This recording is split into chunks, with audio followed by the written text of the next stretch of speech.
嚟喎，好靚嘅。嘈交咁喎，我唔會俾你再污染呢個海洋咁啦，啱啦。呢幾條海魚就係燒燒啊！咦，睇嚟真係有用啊！各位大朋友、小朋友，我哋一齊舉起手，幫手催眠塑膠惡魔啦！一齊講瞓覺啦，瞓覺啦，瞓覺啦，瞓覺啦，瞓覺啦！大家咁眼瞓嘅，瞓陣先。唔係咁啊！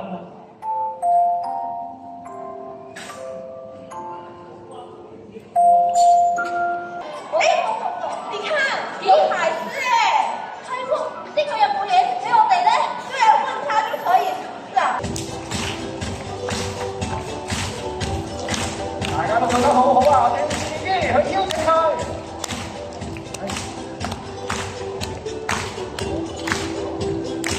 大家咪都見到佢啦，冇錯，我嘅拍檔嚟咗啦，佢係海之界村出嚟 ，hello， 另外拍檔就係 Vinny，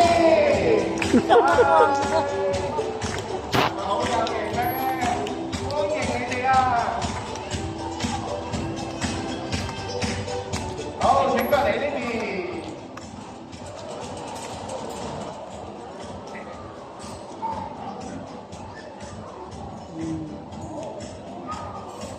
不如我哋一齊同海天大師講聲 ，Hello， 你好啊！知道。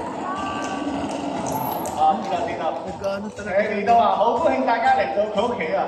佢仲話喺海洋世界裏邊好多動物識到互相合作去揾嘢食，而我哋嘅團隊亦都設計咗呢一粒糖果。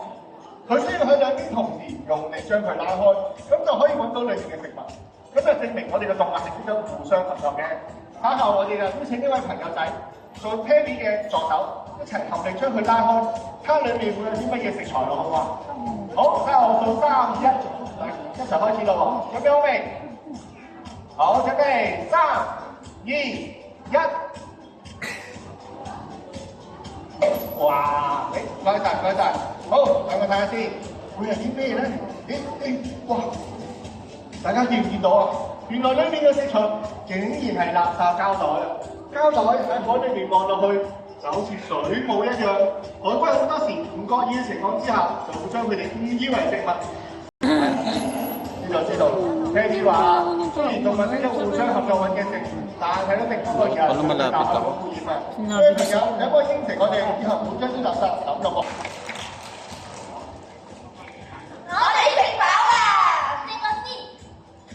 海獅先生，我哋心中變咗塑膠惡魔啊！你有冇方法幫我哋救翻佢啊？海獅先生，有什麼方法？你救回我們的寵物啊！佢話冇辦法啊，因為佢只係一個廚師啊。如果想教翻你哋叔叔，我哋唯有召喚海洋世界裏面最高智慧嘅生物，就係海豚老師。海